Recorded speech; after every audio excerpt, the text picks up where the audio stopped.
اس کے اندر تمہاری جیسے کہتا نا کہ یہ بونے کے دن ہے، یہ جو ہے یہ جیسے ہر چیز کا ایک فصل کا ایک موسم ہوتا ہے بھائی، یہ وہ موسم جو چل رہا ہے، اس میں ایک نیکی کا اجر اللہ تعالیٰ ہزاروں اور لاکھوں میں کر دیتے ہیں۔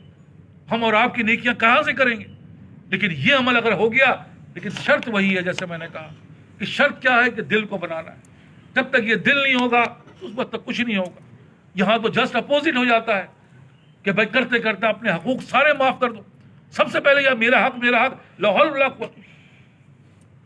اس لیے کہہ رہا ہوں سب سے پہلے حق معاف کر کے ہر چیز کے اندر جو ہے وہ یہ نہیں ہے کہ بچے کے ساتھ بھی عاجزی کرو، انکساری کرو، ہاں ایک حد تک، لیکن کرنا اس سے بھی یہ اس کی نہیں ہے، اس کے لیے دل جوئی کرنا ہے، اس کو ایسا نہیں کرنا ہے کہ اللہ معاف کرے۔ ہم تو اللہ کیا کہا، ہم اپنی بات کہنے کا مقصد یہی ہے کہ بھائی یہی کرنا ہے، یہی سب سے بڑی کامیابی ہے، یہی سب سے بڑی عبادت ہے، اس سے بڑی کوئی عبادت نہیں۔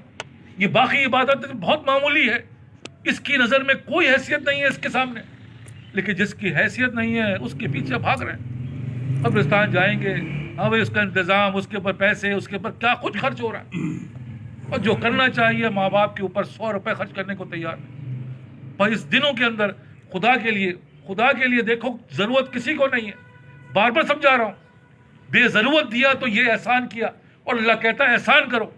یہ نہیں کہہ رہا کہ ضرورت پہ دیا، یہ تو تمہیں دینا تھا، نہیں دیتے تو پوچھتے۔ اللہ نے کہا ہے کہ اگر تم بھوکے ہو کھانا نہیں کھلاتے ہم تم پہ پکڑ کرتے، بھوکے ہو کھانا کھلایا تو کیا یہ تو پکڑنا ہی تھا، یہ تو ہم پہ فرض ہے۔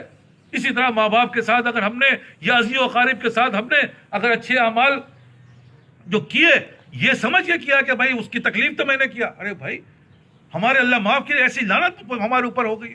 بقرعید کا گوشت ہے، وہ گوشت کس کو دیتے ہیں؟ جس کے پاس نہیں ہے، ارے بھائی اس کو بھی دو، جس کے پاس ہے، کیونکہ احسان کہ وہ میری بہن ہے، وہ میرا بھائی ہے، وہ میرے عزیز ہے، اقارب ہے، کہ بھائی وہ اس کو دو، وہ کسی کو بھی دے۔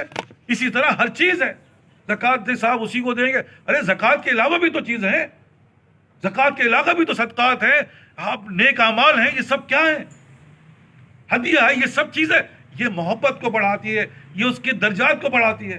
لیکن نہیں صاحب زکوٰۃ ہی دیں گے خدا کے لیے۔ بار بار عرض کر رہا ہوں، دیکھیں یہ وہ حقیقت ہے جس کو ہم نے سمجھنا ہے، کیونکہ ہم نے یہ کرنا ہے، یہ حاصل ہی اسی صورت سے ہوگا، ورنہ نہیں ہوگا۔ نہیں ہوگا، اگر ہوتا تو میرے پاس تو 40-50 سال کی عبادت ہے، کیا ہے اس سے؟ لیکن یہی ہے کہ میں تو سب سے بڑا اللہ معاف کرے دوسروں کو تکلیف پہنچانے کا بظاہر نظر نہیں آتا، لیکن ذریعہ ہوں، کسی کو زبان سے، کسی کو ہاتھ سے، میرا جو بس چل رہا ہے میں وہ کر رہا ہوں۔ یہی تو ہلاکت ہے، یہی تو جو نکل رہا ہے بھائی وہی اندر۔ بار بار سمجھا رہا ہوں، مسلمانیت کے اندر مسلمان کا ہونا یہ کسوٹی ہے کہ تمہاری ذات سے کسی کو نقصان نہ پہنچے، وہ زبان ہو، ہاتھ ہو، کسی بھی چیز سے ہو، دیکھ تو لو۔ لیکن میں نے آپ سے کہا دیکھو جھانکو گھر کے اندر، تو سب سے پہلے میں نے کہا کہ بیوی ہی آتی ہے، بچے ہی آتے ہیں، دوسرے کو چھوڑ دو، ماں باپ ہی آتے ہیں۔ ہم تو سوائے اپنی زبان سے تکلیف ہی پہنچا رہے ہیں۔ اور جبکہ ماں باپ کے بارے میں تو یہ کہا گیا ہے کہ وہ تم پہ جتنا بھی وہ کریں تم نے او نہیں کرنا ہے، تم نے اف نہیں کرنا ہے، یہ بات کہی جا رہی ہے۔ لیکن آج کل دیکھ تو لو جتنا اللہ، کیونکہ لعنت ہے اندھے ہیں، اچھی کی جگہ برے بورے بھوگے کاٹو گے، 10 سال کے بعد دیکھو وہی کاٹو گے، تمہاری اولاد تمہارے ساتھ وہی کرے گی، اور اولاد نہ کرے تو تمہارے حالات لوگ کریں گے، جو بویا ہے وہ کاٹو گے۔ سن لو یہ بات، جسے کہتے ہیں نا پتھر پہ لکیر ہے، یہ مٹے گی نہیں، تو بو جو بو رہے ہو، اور یہاں بو گے وہاں کاٹو گے۔ اس لیے میں کہہ رہا ہوں بھائی جو بو رہے ہیں، جو آج ہم بو رہے ہیں، وہی ہمارا مستقبل ہے، وہی ہمارا حال ہے، وہی ہمارا ماضی ہے۔ کیونکہ ہم بیج بوتے چلے جاؤ، خدا کی قسم 10 سال کے بعد، 20 سال کے بعد وہ تناور درخت تمہیں جو ہے سایہ پہنچائے گا، وہ تمہیں پھل دے گا، وہ تمہیں کیا کچھ کرے گا۔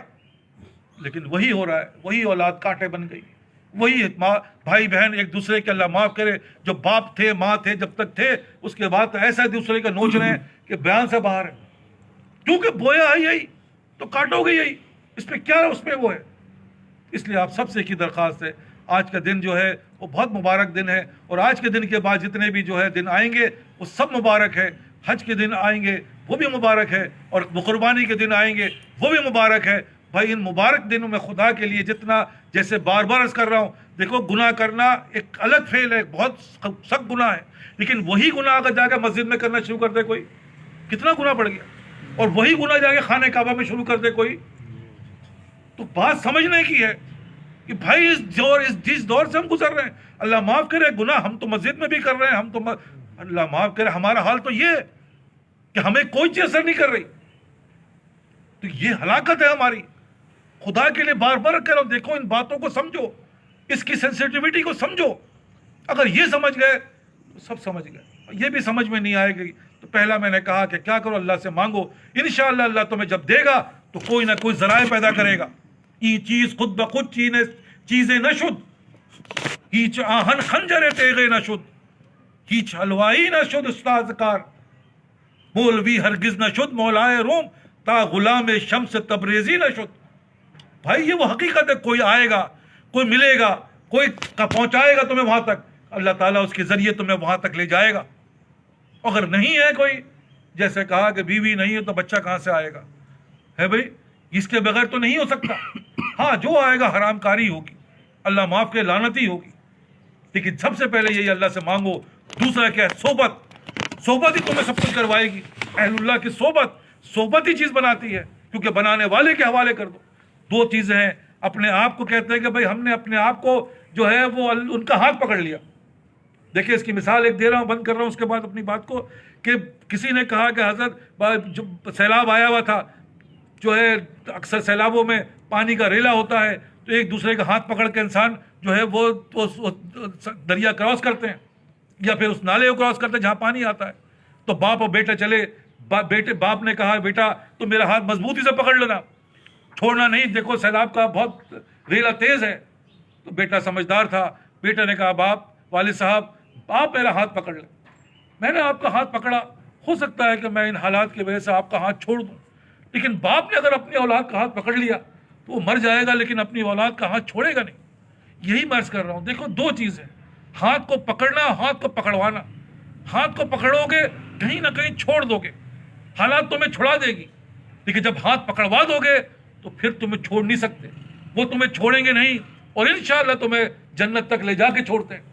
یہ ہے اللہ والوں کی صفت، یہ ہے اصل۔ وہ اپنے لیے دعا کم اور تمہارے لیے دعا زیادہ کرتے ہیں، جیسے باپ کرتا ہے اپنے لیے کم، اولاد کے لیے زیادہ کرتا ہے۔ سارا دن اپنی اولادوں کی فکر میں مرا جاتا ہے، وہ سارا دن تکلیف کیوں؟ یہی چیز ہے، جب ان اہل اللہ کی صحبت میں بیٹھتے ہیں، وہ اہل اللہ کیا ہے؟ وہ اہل اللہ ایسے ہوتے ہیں، ان کو اپنی فکر نہیں ہوتی، وہ انہی کی فکر میں مرے جا رہے ہوتے ہیں۔ تو یہ کیا ہے کہ اپنا ہاتھ پکڑوا دو خدا کے لیے۔ دوسری چیز، تیسری چیز یہ ہے کہ بھائی خدا کے لیے جائزہ لو، کیا ہو رہا ہے کیا نہیں ہو رہا۔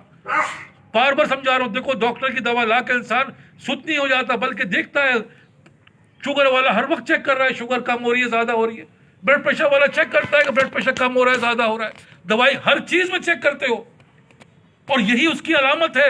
بخار کے لیے تھرمومیٹر لگائے، چیک کر رہا بخار کم ہو رہا ہے زیادہ ہو رہا ہے، وہ بھائی زیادہ ہو رہا ہے، کنٹرول، تو ڈاکٹر کے پاس جا کے بولتا ہے حضرت یہ ڈاکٹر صاحب یہ ہو نہیں رہا، لیکن ایک روحانیت ہی ایسی ہے جس کے اوپر کسی کے دھیان نہیں، کوئی کسی سے نہیں بول رہا، کوئی توجہ ہو ہی نہیں رہی، کوئی فکر پیدا ہو ہی نہیں رہی، بلکہ اللہ معاف کرے بس گئے تو گئے۔ بھائی خدا کے لیے ان سب باتوں کو عرض کر رہا ہوں کہ یہ باتیں اپنے دل و دماغ میں بٹھاؤ، یہ تین چیزیں اپنی زندگی کے اندر دیکھ لو، اگر یہ ہو گئی تو انشاءاللہ ثم انشاءاللہ دیکھنا اللہ تعالیٰ تو